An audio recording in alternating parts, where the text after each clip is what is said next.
Bienvenidos a Homo Lector Audiolibros. Hoy os presentamos el cuarto capítulo de las aventuras de Lois Cayley.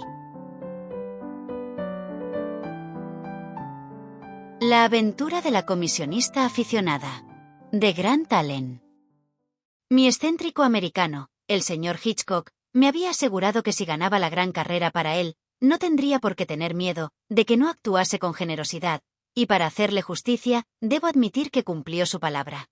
Mientras estábamos sentados almorzando, en el acogedor hotel de Limburgo, me pagó en mano las 50 monedas de oro que me había prometido. No importa mucho, si estos alemanes me dan o no mis 20.000 marcos, dijo con su estilo vivaz. Conseguiré el contrato y habré conseguido publicidad. ¿Pero por qué empieza a vender sus bicicletas en Alemania? Pregunté con inocencia. Yo misma habría pensado que hay muchas más posibilidades de venderlas en Inglaterra. Cerró un ojo y con el otro miró distraídamente la luz, a través de sus gafas amarillo pálido. ¿Inglaterra? Sí, Inglaterra. Bueno, señorita, no se ha criado en el mundo de los negocios. Los negocios son los negocios. La manera de hacerlo en Alemania es fabricar para uno mismo, y yo he puesto en marcha mis obras aquí, en Frankfurt. La manera de hacerlo en Inglaterra, donde el capital es baratísimo, es vender la patente, por cada centavo que valga, a una empresa inglesa, y dejar que prospere o fracase con ella. Ya veo, dije. El principio es tan claro como el agua, en cuanto lo piensas un poco. Una empresa inglesa te pagará bien por la concesión, y trabajará por un rendimiento menor de su inversión, que el que vosotros, los americanos, estáis dispuestos a recibir por vuestro capital. Así es. Ha dado en el blanco, señorita. Sonreí. ¿Y cómo piensa llamar a la máquina en Europa? Me miró fijamente, y se acarició el bigote de color paja. Bueno, ¿qué opina de Lois Cayley? Por el amor de Dios, no. Grité fervientemente. Señor Hitchcock, se lo imploro. Sonrió, compasivo ante mi debilidad. Vaya, ¿ya vuelve de nuevo su orgullo? Dijo, como si se tratara de una malformación natural que padecía yo. Bueno, si no le gusta, señorita, no hablemos más del asunto. Soy un caballero. ¿Qué le parece el nombre de Excelsior? Nada, salvo que el latín y las bicicletas no casan muy bien, objeté. Puede que tenga razón, repuso él. Hizo una pausa y reflexionó. Luego, murmuró en voz baja para sí mismo. Se me ocurrió cuando atravesó el pueblo alpino. Ahí es donde entra la idea del Excelsior. ¿Lo ve? Sube al Mont Blanc, a través de la nieve y el hielo, con una bicicleta, con el extraordinario dispositivo Excelsior. ¿Qué le parece? ¿No suena bien? Si yo fuera usted, dije, me quedaría con el nombre Manitou. Es original y distintivo. ¿Usted cree? Pues entonces, apúntelo, el asunto está hecho. Puede que no lo sepa, señorita, pero es usted una dama, cuya opinión en estos asuntos tengo en gran estima. Y usted, que ha nacido en Inglaterra, entiende Europa. Yo no. Lo admito. Todo me parece prohibido en Alemania, y todo lo demás está mal visto en Inglaterra. Bajamos juntos las escaleras. ¡Qué ciudad tan pintoresca! Dije mirando a mi alrededor, muy satisfecha. La belleza del lugar me atraía, pues tenía 50 libras en el bolsillo, y había comido suntuosamente. ¿Ciudad pintoresca? Repitió, mirándome con una mirada perdida. Quiere decir que es una vieja ciudad, ¿verdad? Claro. Mire la catedral. Tiene por lo menos 800 años. Recorrió con la mirada las calles, insatisfecho. Bueno, sí, no cabe duda de que esta ciudad es vieja, dijo finalmente, con un guiño de ojos, y se alejó hacia la estación de trenes. ¿Y qué pasa con la bicicleta? Le grité, mientras permanecía apoyada contra la barandilla de la escalera, rodeada por una multitud que me observaba. El señor Hitchcock se volvió, y me miró despreocupadamente. ¿La rueda? Dijo. Puede quedársela. Lo dijo con tanta indiferencia, en el tono con que se le dice a un camarero que puede quedarse con el cambio, que me molestó su impertinencia. No, gracias, respondí. No la necesito. Me miró boquiabierto. ¿Qué le ocurre? ¿He dicho algo improcedente otra vez? Interrumpió. No era mi intención ofenderla, señorita, ni hay por qué enfadarse. Lo que quería decir era esto, Usted ha ganado la gran carrera por mí. La gente se fijará en usted y hablará de usted en Frankfurt. Si conduce una bicicleta Manitou, eso hará que hablen más de usted y, por tanto, de mi invento. Una ventaja mutua. La beneficia a usted y también a mí. Usted se queda con la bicicleta y yo con la publicidad. Vi que la reciprocidad era el norte de su vida. Muy bien, señor Hitchcock, dije, guardándome el orgullo en el bolsillo. Aceptaré la máquina y la conduciré. Entonces, se me iluminó la mente. Vi que en todo aquello podía haber buenas expectativas para mí. Mire, continué inocentemente, recuerden que era una muchacha recién salida de Girton. Estoy pensando en irme muy pronto a Suiza. ¿Qué le parecería si yo intentara vender sus máquinas, o mejor dicho, aceptar pedidos de cualquiera que las admire? Es una ventaja mutua. Le beneficia a usted y también a mí. Usted vende sus ruedas, y yo me quedo con una pequeña parte de los beneficios. ¿La comisión? Me interrumpió, mirándome fijamente. No sé qué significa comisión, respondí, un poco confundida con el nombre, pero pensé que podría ser ventajoso. Vale la pena probarlo, hasta que el Manitou sea más conocido. Podría pagarme, digamos, el 10% de todos los pedidos que le traiga. Su rostro se distendió en una amplia sonrisa. La admiro, señorita, exclamó, deteniéndose para observarme. Puede que no conozca el significado de la palabra comisión, pero maldita sea, si no tiene una idea clara de lo que es operar en Wall Street. Entonces, ¿acepta el negocio? Pregunté con ansiedad, pues contemplaba grandes posibilidades ante mí. ¿Negocio? Repitió. Sí, eso es lo que sobre todo importa. El negocio. La publicidad, señorita, puede ser el alma del comercio, pero la comisión es su cuerpo. Usted gana el 10% de cada pedido que me envíe. Insistió en quedarse con mi billete de vuelta a Frankfurt. Es asunto mío, señorita, es asunto mío. No había forma de contradecirlo. Estaba inmensamente eufórico. Lo mejor del mundo del ciclismo, desde los neumáticos Dunlap, repitió. Y mañana me publicarán anuncios gratis en todos los periódicos. A la mañana siguiente, vino a visitarme a la pensión. Fue explícito y generoso. Mire, señorita, empezó. No me porté bien con usted ayer, cuando me sugirió trabajar a comisión.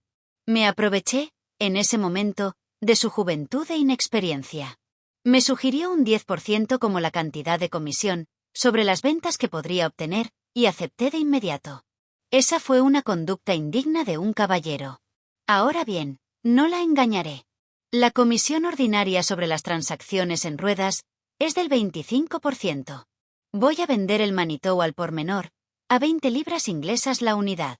Usted recibirá su 25% en todos los pedidos. ¿5 libras por cada bicicleta que venda? Exclamé llena de alegría. Él asintió.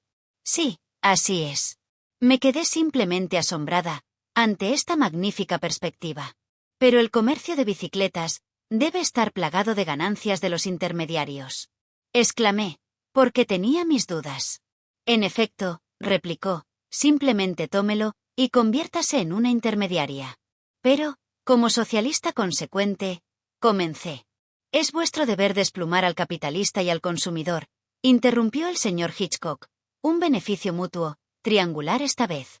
Yo recibo el pedido, el público obtiene la máquina, y vosotros obtenéis la comisión.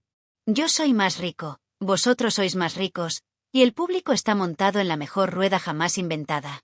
Eso parece plausible, admití. Lo intentaré en Suiza. Subiré corriendo las colinas empinadas, cada vez que vea algún posible cliente mirándome, entonces me detendré, y les preguntaré la hora, como si fuera por pura casualidad. Él se frotó las manos con satisfacción. Se dedica usted a los negocios, como un pato joven al agua, exclamó con admiración. Esa es la manera de ganar dinero. Se acerca y les dice, deja la monotonía de caminar cuesta arriba junto a tu bicicleta. El progreso está a la orden del día. Utiliza métodos modernos. Esta es la era del telégrafo, el teléfono y la máquina de escribir. Ya no puedes permitirte seguir adelante con una rueda anticuada y antediluviana. Invierte en un Manitou, el último y más ligero producto de la evolución. Es de sentido común comprar una máquina de 10 toneladas, de estilo antiguo, no automática, de una sola marcha e inconvertible, cuando por el mismo dinero o menos, puedes comprar el Manitou automático, una joya inestimable, tan ligero como una pluma, con todas las incorporaciones y mejoras más recientes. Sé razonable. Consigue lo mejor. Este es el estilo para convencerlos. Me reí, a pesar mío. No, señor Hitchcock, estallé. Ese no es mi estilo en absoluto. Diré, simplemente, esta es una bicicleta nueva preciosa. Puedes ver por ti mismo cómo sube las colinas. Pruébala si quieres. Se desliza como una golondrina. Y recibo lo que llaman una comisión de 5 libras, por cada una que pueda vender. Creo que esa forma de negociar tiene muchas más probabilidades de traerle pedidos. El americano no podía disimular su admiración. Bueno, es usted una auténtica mujer de negocios, señorita, exclamó. Eso se ve a simple vista. Así es. Su sistema es el adecuado para atraer a los europeos. Tiene usted algo de originalidad. Los lleva a su propio terreno. Tiene el poder de atraerlos, ¿no? Me gusta su sistema. Va a ganar muchos dólares. Eso espero, dije fervientemente, pues había elaborado en mi mente un plan encantador para las vacaciones de Elsie Peterich. Él me miró una vez más. Si pudiera encontrar a una mujer de negocios como usted, para que pudiera volar conmigo por la vida, murmuró. Yo, incómoda, bajé la vista y empecé a interesarme por mis zapatos. Su abierta admiración se estaba volviendo bastante embarazosa. Hizo una pausa de un momento, y luego continuó. Bueno, ¿qué dice al respecto? ¿A qué se refiere? Pregunté asombrada. A mi propuesta, mi oferta, tartamudeó él. No, no lo entiendo, balbuceé desconcertada. ¿Se refiere al 25%? No, a la devoción de toda una vida, respondió, mirándome de reojo. Señorita Cayley, cuando un hombre de negocios hace una propuesta, comercial o de otro tipo, la hace porque la siente. Pide una respuesta rápida. Su tiempo es valioso. También lo es el mío. ¿Está preparada para considerarlo? Señor Hitchcock, dije, echándome hacia atrás, creo que me ha entendido mal. Creo que no se da cuenta. Muy bien, señorita, respondió él, rápidamente, aunque con aire de decepción. Si no se puede arreglar, no se puede arreglar. Entiendo su exclusividad europea. Conozco sus prejuicios. Pero este pequeño episodio no tiene por qué ir en contra del curso normal de los negocios. La respeto, señorita Cayley. Es una dama inteligente, con iniciativa y de gran cultura. Le deseo un buen día por el momento, sin más palabras, y estaré encantado de recibir sus órdenes en cualquier momento, como de costumbre. Se dio la vuelta y se alejó. Fue tan sincero y directo, que me gustó su actitud. Al día siguiente, me despedí sin lágrimas de las fraus de mi pensión. Cuando les dije a esas 8 almas flemáticas que me iba, todas dijeron, ah, ¿sí? Tal como me habían respondido a cada observación que yo me había atrevido a hacerles. Esa expresión es un adorno excelente en un diálogo, pero visto como un elemento básico de la conversación, lo encuentro un poco insípido, por no decir monótono.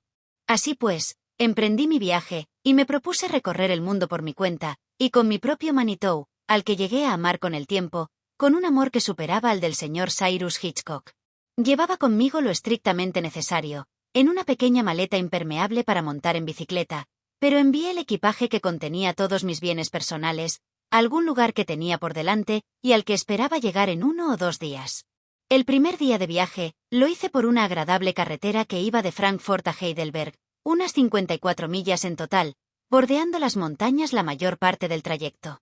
El Manitou se adaptaba tan bien a las subidas y bajadas, que a intervalos me desvié, para elegir senderos secundarios por encima de las colinas boscosas. Llegué a Heidelberg fresca como una rosa, mientras que mi montura no se había inmutado ni un pelo, una expresión favorita de los ciclistas, que vine a querer decir que la bicicleta seguía en perfecto funcionamiento. Desde allí, viajé en etapas fáciles hasta Karlsruhe, Baden, Appenweier y Offenburg, donde puse rumbo a la Selva Negra. Es la ruta más bonita y pintoresca hacia Suiza, y al ser también la más montañosa, me brindaría, pensé, la mejor oportunidad para mostrar las proezas del Manitou y probar mis habilidades como ciclista aficionado. Sin embargo, desde la pintoresca y pequeña Águila Negra de Offenburg, antes de precipitarme hacia el bosque, envié una carta a Elsie Peterich, exponiéndole mi encantador plan para sus vacaciones de verano. Era una muchacha delicada y pobre, y los inviernos de Londres la ponían a prueba duramente. Yo era ahora casi millonaria, con 50 libras en el bolsillo, así que sentí que podía permitirme el lujo de ser generosa en mi hospitalidad. Cuando me iba de Frankfurt, me detuve en una agencia de turismo y compré un billete de ida y vuelta en segunda clase, de Londres a Lucerna. Lo compré porque, por principio, me opongo al lujo excesivo, y también porque era 3 guineas más barato. Ni siquiera 50 libras duran para siempre, aunque apenas podía creer que tuviera esa cantidad a mi disposición. Verán, después de todo, no estoy completamente libre del vicio británico de la prudencia. Fue una gran alegría para mí poder enviar este billete a Elsie, a su alojamiento en Bayswater, señalándole que ahora todo el lío estaba hecho, y que si no venía, tan pronto como comenzaran sus vacaciones de verano, para reunirse conmigo en Lucerna y hospedarse como huésped en una pensión de montaña, el gasto del billete sería en vano. Me encanta quemar mis naves. Es la única forma segura de garantizarse una acción rápida. Entonces, dirigí mis ruedas hacia la Selva Negra, harta de mi soledad, pues en Alemania no me era fácil hacer amigos, y deseando que Elsie se uniera a mí. Me encantaba pensar en cómo sus queridas mejillas pálidas cobrarían color y tono en las colinas que rodean el Brunig, donde, por razones de negocios, así me decía a mí misma, con el orgullo consciente del comisionista, me proponía pasar la mayor parte del verano. Desde Offenburg hasta Hornberg, la carretera tiene una pendiente dura, de 27 millas y unos 1.200 pies ingleses de altitud, con un buen número de pequeñas ondulaciones en el camino que la diversifican. No describiré la ruta, aunque es una de las más hermosas que he recorrido. Colinas rocosas, castillos en ruinas, pinos enormes de troncos rectos, que trepan por laderas verdes o se detienen en una línea sombría, contra las pendientes de un risco roto. La realidad supera mi pobre capacidad de descripción. Y la gente con la que me crucé en el camino era casi tan pintoresca como el paisaje. Los hombres con chaquetas forradas de rojo, las mujeres con enaguas negras, corpiños verdes de cintura corta y sombreros de paja de ala ancha, con pompones negros y carmesí. En la pendiente más pronunciada, justo antes de llegar a Hornberg, encontré mi primera oportunidad de negocio, aunque parezca extraño, de 2 estudiantes alemanes, que llevaban gorras de Heidelberg y subían la pendiente con dificultad y sin aliento. Aceleré con el Manitou y los adelanté fácilmente. Al principio, lo hice por pura demostración de salud y fuerza, pero en el momento en que los dejé atrás, se me ocurrió que ahí podía haber una buena oportunidad de ganar una comisión. Satisfecha con esta brillante idea, desmonté cerca de la cima y fingí estar ocupada en lubricar los cojinetes de mi bicicleta, aunque en realidad, el Manitou se alimenta solo y no necesita cuidados. En ese momento, los 2 estudiantes se acercaron, acalorados, polvorientos y jadeantes. Yo fingí no hacerles caso. Uno de ellos se acercó y echó un vistazo al Manitou. «Es una bicicleta magnífica, señorita», dijo finalmente, con más cortesía de la que esperaba. «Sí, lo es», respondí con naturalidad. «Es el último modelo.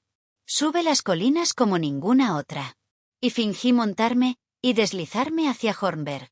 «Deténgase un momento, señorita», me gritó mi posible comprador. Mi amigo Heinrich y yo querríamos ver más a fondo esta nueva máquina para escalar montañas, tan excelente y propulsada sin cadena. «Ahora me dirijo a Hornberg», dije, con una mezcla de astucia femenina y estrategia comercial. «De todos modos, si desean examinar la bicicleta, aquí está». Ambos se movieron a empujones alrededor de la máquina, y después de una minuciosa inspección, declararon que era una maravilla. «¿Puedo probarla?», preguntó Heinrich. «Por supuesto», respondí. El estudiante bajó unos metros la colina, y luego volvió a subir. «Vuela como un pájaro», le gritó a su amigo. «Como el vuelo del águila. Así se eleva. Vamos, pruébala tú también, Ludwig». «¿Me lo permite, señorita?», asentí. Ambos la montaron varias veces. El Manitou se comportó como un campeón. Entonces, uno de ellos preguntó: «¿Y dónde es posible hacerse con esta nueva máquina tan notable?». «Yo soy el único agente de venta», espeté con gran dignidad. Si me da sus datos y me entrega el importe en efectivo, le enviaré la bicicleta, con el envío pagado, a cualquier dirección que desee en Alemania. ¿Usted, agente de venta?, exclamaron incrédulos. A la señorita le gusta bromear. Está bien, respondí, subiendo de un salto a la silla. Si dudan ustedes de mi palabra, entonces no hay más que hablar. Hice un gesto despreocupado con la mano y me alejé. Buenos días, caballeros. Ellos me siguieron con sus destartaladas bicicletas. Perdón, señorita. No se vaya así. Por lo menos, díganos el nombre y la dirección del fabricante. Me detuve y me volví hacia ellos. Miren, dije por fin, diciendo la verdad con franqueza. Obtengo el 25% de todas las bicicletas que vendo. Soy, como digo, el agente exclusivo del fabricante. Si hacen un pedido a través mío, recibo mi beneficio. Si no, no. De todos modos, como parecen ser caballeros, ellos se inclinaron, visiblemente satisfechos. Les daré la dirección de la empresa, confiando en que su honor les hará mencionar mi nombre, si deciden hacer el pedido. El precio es de 400 marcos. Y vale cada penique que cuesta, se lo aseguro. Les entregué una tarjeta con mi nombre, y antes de que pudieran decir nada más, había espoleado a mi corcel, y salí a toda velocidad por una curva de la carretera. Esa noche, escribí a lápiz una nota a mi americano desde Hornberg, detallando la circunstancia. Pero lamento decir, para descrédito de la humanidad, que cuando esos dos estudiantes escribieron, esa misma tarde, desde su posada en el pueblo, para encargar una Manitous, no mencionaron mi nombre. Sin duda, bajo la idea errónea de que al suprimirlo, se ahorrarían mi comisión. Sin embargo, me complace agregar per contra, como decimos en los negocios, que cuando llegué a Lucerna, una semana más tarde, encontré una carta del señor Cyrus Hitchcock, que incluía un billete de 10 libras inglesas. Escribió que había recibido 2 pedidos de Manitous desde Hornberg, y sintiendo una confianza considerable, en que necesariamente debían provenir de mis estudiantes alemanes, tuvo el placer de enviarme lo que esperaba que fuera el primero de muchos encargos similares. No describiré mis posteriores aventuras, en la aún más empinada carretera de montaña, que unía Hornberg con Triberg y San Georgen, ni cómo me encontré en el camino con un cura inglés, un húsar austríaco y 2 damas americanas desprotegidas, ni cómo los sorprendí a todos, conduciendo mi máquina por colinas imposibles y esperándoles luego en la cima, para hablarles de las maravillas de mi bicicleta, mientras me reclinaba elegantemente, para comer el almuerzo sentada en un banco. Me sentí una perfecta hipócrita. Pero el señor Hitchcock había señalado que los negocios son los negocios, y solo añadiré, para confirmar su opinión, que cuando llegué a Lucerna, había sembrado la buena semilla, en 15 almas humanas distintas, no menos de 4 de las cuales dieron fruto, en pedidos para Manitous, antes del final de la temporada. Ahora, tenía tan poco miedo de lo que pudiera depararme el día siguiente, que me instalé en un cómodo hotel en Lucerna, esperando que comenzaran las vacaciones de Elsie y viniera a reunirse conmigo. Mientras tanto, me divertía, escogiendo los caminos más montañosos que pude encontrar en los alrededores, para poder mostrar al máximo las posibilidades de mi corcel de acero. A finales de julio, Elsie se unió a mí.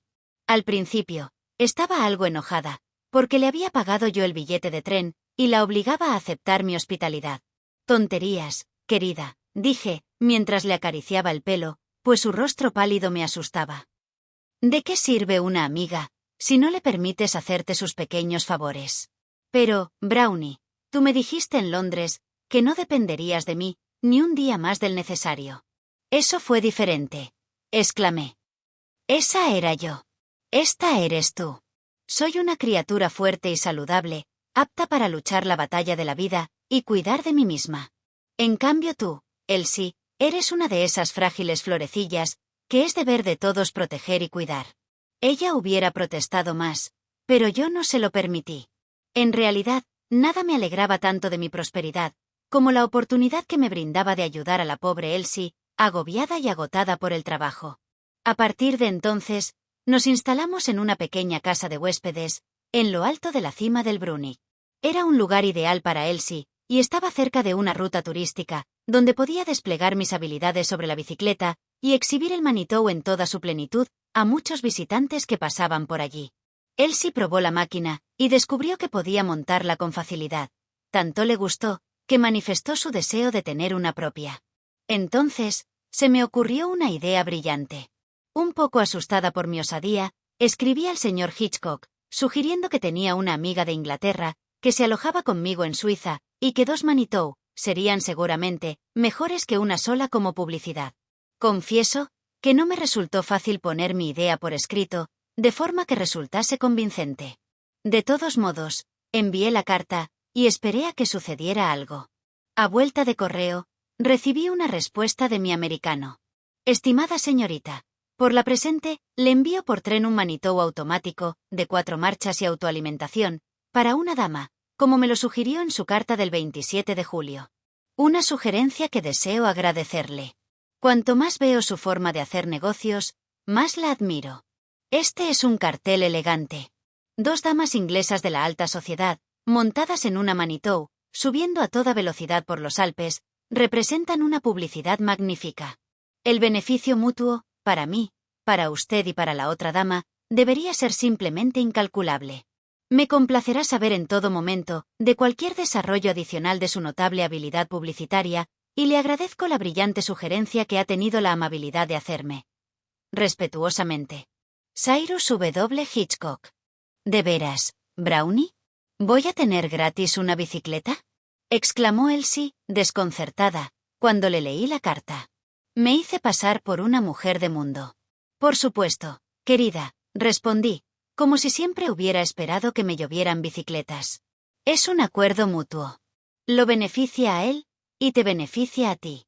La reciprocidad es la base de los negocios. El señor Hitchcock se queda con la publicidad, y tú con la bicicleta. Nosotras, con nuestros Manitous, somos una especie de folleto publicitario. Como las damas que exhiben su pelo en ese escaparate de Regent Street, ¿entiendes? Así, montadas en nuestras bicicletas, recorrimos juntas el país, subiendo las colinas más empinadas entre Stansstad y Meiringen, deteniéndonos para comer un bocadillo al aire libre. Un día, una señora se detuvo a nuestro lado, para mirar y admirar nuestras Manitou. Era una viuda de 45 años, de aspecto agradable, muy fresca y de cara redonda. Una tal señora Eveleg, como descubrimos pronto, que poseía un encantador chalet en las colinas sobre Lungern. Nos dijo: «¡Qué máquina más perfecta! Me pregunto si me atreveré a probarla». ¿Sabe montar en bicicleta?, pregunté. Antes acostumbraba a hacerlo, respondió ella. Me encantaba. Pero mi médico ya no me lo permite. Pruébelo, dije, mientras me bajaba de la bicicleta. Ella se acercó y montó. Es maravilloso, gritó extasiada, tras avanzar unos metros. Compre una, dije. Es suave como la seda, cuesta solo 20 libras, y por cada máquina que vendo, recibo 5 libras de comisión. Me encantaría, respondió ella. Pero el doctor Fortescue Langley, ¿quién es?, pregunté. No creo en los matasanos. Ella parecía bastante sorprendida. Él no es de esa clase, ¿sabe?, repuso. El doctor Fortescue Langley es un famoso curandero esotérico. No me deja mudarme lejos de Lungern, aunque estoy deseando volver a Inglaterra para pasar el verano.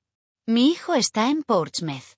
Entonces, ¿por qué no le desobedece?, pregunté. Su rostro era un poema. No me atrevo, respondió con voz sobrecogida. Viene aquí todos los veranos, y me hace mucho bien, ¿sabe? Diagnostica mi ser interior. Me trata psíquicamente.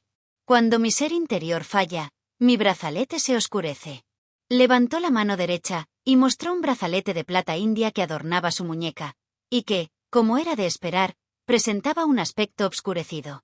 Mi alma está enferma ahora, dijo, con una voz cómicamente seria. Pero rara vez sucede así en Suiza. En el momento en que aterrizo en Inglaterra, el brazalete se vuelve negro, y permanece negro hasta que regreso a Lucerna. Cuando la dama se fue, le dije a Elsie: es extraño lo del brazalete. Supongo que el estado de salud puede afectarlo, aunque a mí me pareció un depósito superficial de sulfuro. No sé nada de química, lo admito, pero a veces hacía experimentos en el laboratorio de la universidad, con algunas de las otras chicas, y ahora recuerdo que el sulfuro de plata era un cuerpo de aspecto negruzco, como el brazalete. Sin embargo, en ese momento no pensé más en ello. A fuerza de detenernos y conversar, Pronto llegamos a tener una relación bastante íntima con la señora Evelegh. Como siempre sucede, descubrí que había conocido a algunos de sus primos en Edimburgo, donde siempre pasaba mis vacaciones, mientras estaba en Girton. Se interesó, por lo que tuvo la amabilidad de llamar mi originalidad, y antes de que transcurrieran 15 días, como nuestro hotel estaba incómodamente abarrotado, nos invitó a Elsie y a mí a quedarnos con ella en el chalet. Fuimos, y nos pareció una casita encantadora. La señora Evelegh era una anfitriona muy amable, pero de inmediato nos dimos cuenta de que el doctor Fortescue Langley había adquirido una gran influencia sobre ella. «Es tan inteligente, ¿sabe?», dijo, «y tan espiritual. Ejerce una fuerza odílica tan poderosa. Es el nexo de unión entre mi yo y mi ser interior. Si no viene a visitarme, siento que mi ser interior se desmorona». «¿Viene a menudo?», pregunté, cada vez más interesada. «No, querida», respondió ella. «Ojalá lo hiciera, sería muy bueno para mí. Pero está muy solicitado. Yo soy solo uno de sus muchos pacientes. Vive en Château-d'Eux y viene a ver pacientes en este distrito una vez cada 15 días. Es un privilegio ser atendida por un vidente intuitivo como el doctor Fortescue Langley». La señora Evelegh era rica, pero, tras morir su esposo, había dejado una existencia acomodada, como suele decirse, para llevar una vida sin grandes lujos. Al parecer, había una cláusula en el testamento de su marido que le impedía volver a casarse sin perder su fortuna, y pude deducir, por diversas insinuaciones, que el doctor Fortescue Langley, quienquiera que fuese, estaba utilizando el alma y el yo interior de la dama como fuente financiera. También me di cuenta de que lo que decía sobre el brazalete era estrictamente cierto. Por lo general, relucía como un alfiler nuevo, pero algunas mañanas estaba completamente ennegrecido. Sin embargo, llevábamos ya 10 días en el chalet, cuando empecé a sospechar la verdadera razón. Entonces, una mañana, en un destello de inspiración, se me ocurrió. La noche anterior había hecho frío, porque en la altura en la que estábamos, incluso en agosto, a menudo encontrábamos la temperatura fría por la noche, y oí a la señora Evelegh decirle a Cecil, su doncella, que llenara la bolsa de agua caliente. Era un detalle insignificante, pero de alguna manera me hizo darme cuenta. Al día siguiente, el brazalete estaba negro, y la señora Evelegh se lamentó de que su ser interior debía estar sufriendo un ataque de vapores malignos. En ese momento no dije nada, pero un poco más tarde, le pedí a Cecil que me trajera esa bolsa de agua caliente. Como ya casi sospechaba, estaba hecha de goma india y cuidadosamente envuelta en la habitual bolsa de franela roja. «Préstame tu broche, Elsie», le dije. «Quiero hacer un pequeño experimento». «¿No te parece bien un franco?», preguntó Elsie, ofreciéndome uno. «Esto también es de plata». «No lo creo», respondí. «Es muy probable que un franco sea demasiado duro. Tiene un metal base para alearlo. Pero variaré el experimento probando ambos juntos. Tu broche es indio, y por lo tanto plata blanda, pues los joyeros nativos nunca usan aleación. Déjame el broche, se limpiará con un poco de polvo para platear, si es necesario. Voy a ver qué es lo que ennegrece el brazalete de la señora Evelegh». Dejé el franco y el broche sobre la botella llena de agua caliente, y los coloqué en el pliegue de una manta, para que se calentaran. Después del desayuno, los examinamos. Como ya había previsto, el broche se había ennegrecido por la superficie, con una fina capa iridiscente de sulfuro de plata, mientras que el franco apenas había sufrido por la exposición. Llamé a la señora Evelegh y le expliqué lo que había hecho. Ella se quedó atónita y casi incrédula. «¿Cómo se te ha podido ocurrir algo así?», exclamó con admiración. Yo le expuse el proceso de mi razonamiento. Su brazalete indio es de plata blanda, es decir, sin aleación, y por tanto normalmente presenta un aspecto brillante. Pero yo sabía que el sulfuro de plata se ennegrece con el calor. Su bolsa de agua caliente es de caucho, una goma que se endurece mezclándola con azufre. Cuando le oí pedirle a Cecil la bolsa de agua caliente, pensé de inmediato, el caucho de la bolsa de agua y el calor son los responsables de que el brazalete de la señora Evelegh se haya deslustrado, por acción del azufre que ennegrece la plata al calentarse. Entonces, esa debe ser la razón por la que mi otra pulsera de plata, que es de fabricación inglesa y más dura, nunca cambia de color, repuso la señora Evelegh. Y el doctor Fortescue Langley me aseguró que era porque la más blanda era de metal indio, y tenía símbolos místicos, símbolos que respondían a los estados de ánimo cardinales de mi subconsciente y que se oscurecía en correspondencia con ellos. Me sobresalté ante una pista. ¿Habló del yo subconsciente? Interrumpí. Sí, respondió ella. Siempre lo hace. Es la clave de su sistema. Cura solo con eso. Pero, querida, después de esto, ¿cómo puedo creer en él? ¿Sabe él lo de la bolsa de agua caliente? Pregunté. Sí, claro. Me ordenó que lo usara ciertas noches, y cuando vaya a Inglaterra, dice que nunca debo estar sin uno. Ahora veo que por eso mi yo interior siempre se equivocaba en Inglaterra. Todo se debía al azufre que ennegrecía las pulseras. Reflexioné. ¿Ese doctor es un hombre de mediana edad? Pregunté. ¿Corpulento, de aspecto diplomático? Con arrugas alrededor de los ojos y un distinguido bigote gris, extrañamente enrollado en las esquinas. Ese es el hombre, querida, exclamó la señora Evelec con sorpresa. Su retrato exacto. ¿Dónde diablos lo has visto? ¿Y habla de seres subconscientes? Continué. Él practica sobre esa base. Dice que no tiene sentido recetar para el ser exterior. Hacerlo es tratar meros síntomas. El yo subconsciente es el asiento interior de las enfermedades. ¿Cuánto tiempo lleva en Suiza? Pregunté. Viene aquí todos los años. Esta temporada llegó a finales de mayo, supongo.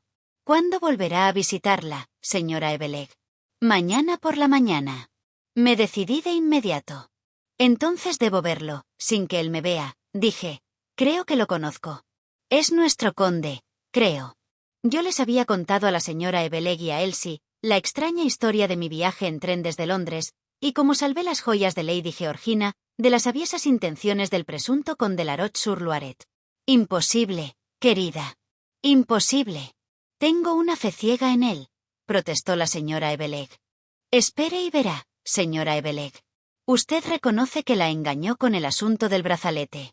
Hay dos clases de engañados. Uno, el más común, que pase lo que pase, sigue creyendo en su engañador.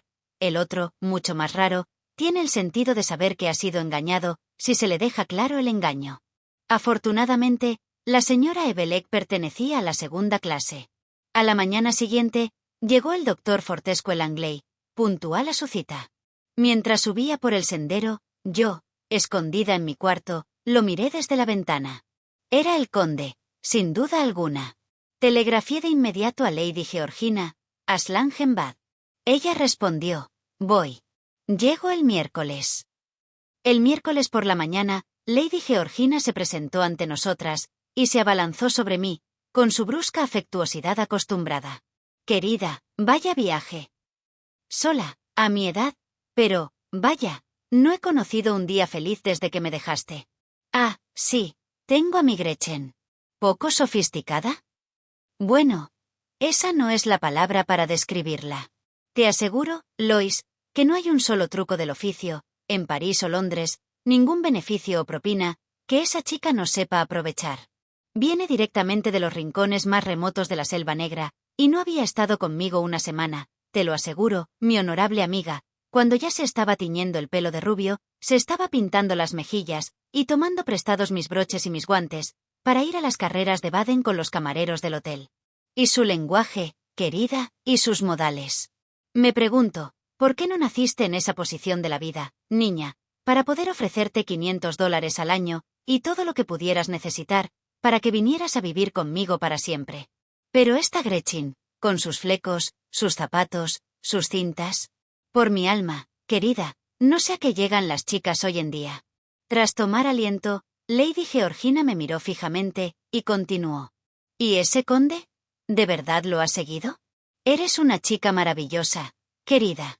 Ojalá fueras la doncella de una dama. Pagaría lo que fuera por tenerte a mi lado. Le expliqué cómo había llegado a conocer la existencia del doctor Fortescue Langley. Lady Georgina se puso furiosa. ¿El doctor Fortescue Langley? Exclamó. El muy malvado. Pero no se quedó con mis diamantes. Los he traído aquí conmigo, desde Wiesbaden. No iba a dejarlos ni un solo día, en manos de esa inefable Gretchen. Bueno, lo atraparemos esta vez, Lois, y haremos que lo condenen a 10 años por ello. ¿10 años? Gritó la señora Evelec, juntando las manos con horror. Lady Georgina, todo esto es terrible. La anciana y yo estábamos esperando en el comedor de la señora Evelegh, ocultas detrás de la puerta. A las 3 en punto, entró el doctor Fortescue Langley. Me costó mucho impedir que Lady Georgina se le echara encima prematuramente. Él les dijo un montón de tonterías grandilocuentes a la señora Evelegh y a Elsie, sobre las influencias de los planetas, las 75 emanaciones, la sabiduría eterna de Oriente y la eficacia médica de la sugestión subconsciente.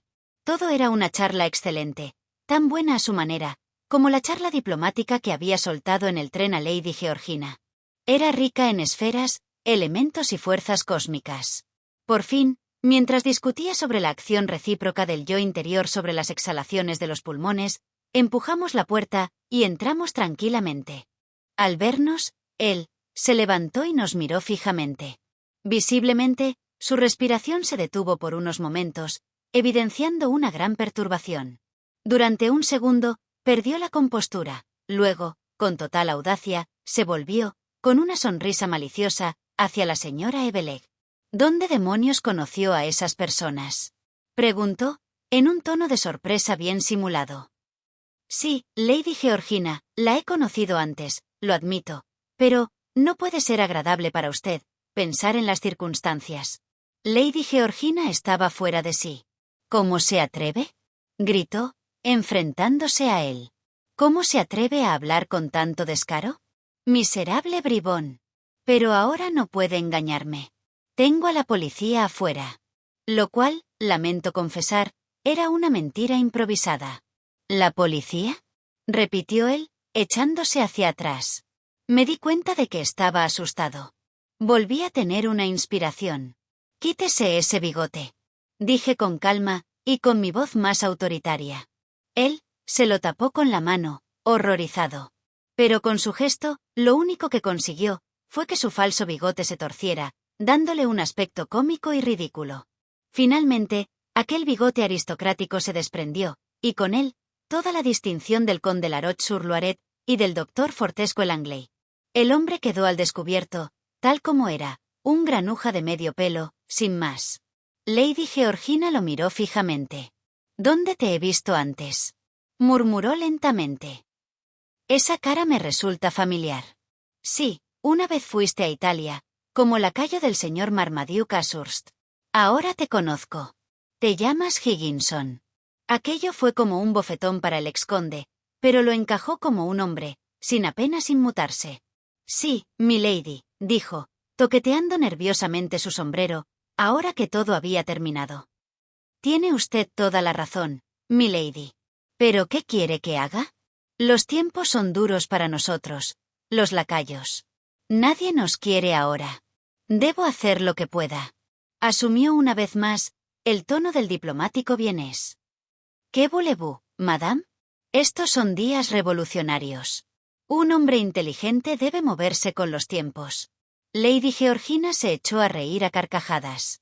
Y pensar que estuve conversando con este lacayo, de Londres a Malinas, sin sospechar nada. Higginson, eres un impostor, pero eres muy inteligente. Él hizo una reverencia. Me alegro de haber merecido el elogio de Lady Georgina Fawley, respondió con la palma de la mano sobre el corazón, con su estilo grandilocuente. Pero te entregaré a la policía de todos modos, gritó Lady Georgina. Eres un ladrón y un estafador. Higginson adoptó una expresión cómica. Por desgracia, no soy un ladrón, objetó. Esta jovencita me impidió apropiarme de sus diamantes. Yo quería tomar su joyero, y ella me lo impidió, sustituyéndolo por una caja de bocadillos. Quería sacarle algunos centavos a la señora Evelegh, y ella me confronta con su señoría y me arranca el bigote. Lady Georgina lo miró con expresión vacilante. Pero llamaré a la policía, de todos modos, dijo, titubeando visiblemente. ¿Y vale la pena hacerlo, milady? Piense que no he hecho nada. Me acusará de haber robado, por error, una pequeña caja de hojalata para bocadillos, que vale 11 peniques. Un asunto de una semana de prisión. Eso es todo lo que puede alegar contra mí. Él se animó visiblemente. Y todavía tengo la caja. Se la devolveré mañana con mucho gusto a su señoría. Pero ha estado engañando a la señora Evelegh, Con ese cuento de la pulsera que se ennegrece, intervine. Le ha dicho mentiras, para extorsionarla con falsas historias. Se encogió de hombros. Es usted demasiado lista para mí, señorita, estalló. No tengo nada que decirle. Pero Lady Georgina, señora Evelec, ustedes son humanas, déjenme ir. Reflexionen, puedo contar cosas que las harían quedar en ridículo. Recuerde ese viaje a Malinas, Lady Georgina. Piense en esos encantamientos indios, señora Evelec. Además, me han estropeado el juego. Que eso les baste. Ya no puedo ejercer en Suiza. Permítanme ir en paz, y trataré de ser discreto y honesto. Higginson retrocedió lentamente hacia la puerta, con los ojos fijos en nosotras. Yo permanecí inmóvil y expectante. Poco a poco, él se fue retirando. Lady Georgina miró distraídamente la alfombra. La señora Evelec miró distraídamente el techo. Ninguna de las dos dijo una palabra más. El granuja retrocedió lentamente, después saltó escaleras abajo, y antes de que ellas pudieran reaccionar, Higginson ya había desaparecido. Lady Georgina fue la primera en romper el silencio. Después de todo, querida, murmuró, volviéndose hacia mí, había mucho sentido común inglés en su conversación. Entonces, recordé su empeño en apresar a aquel granuja, y en su amenaza de denunciarlo a la policía. Pero, entonces, ¿vamos a dejarle escapar?, pregunté. Lo mejor que podemos hacer, querida, es olvidarnos de él, y dar gracias a Dios, por habernos librado de un sinvergüenza. Fin. Gracias por ver este vídeo. Por favor, no olvides suscribirte, dar a me gusta, compartirlo y dejar un comentario. Si te ha gustado este relato, puedes encontrar más audiolibros en nuestro canal, Homo Lector.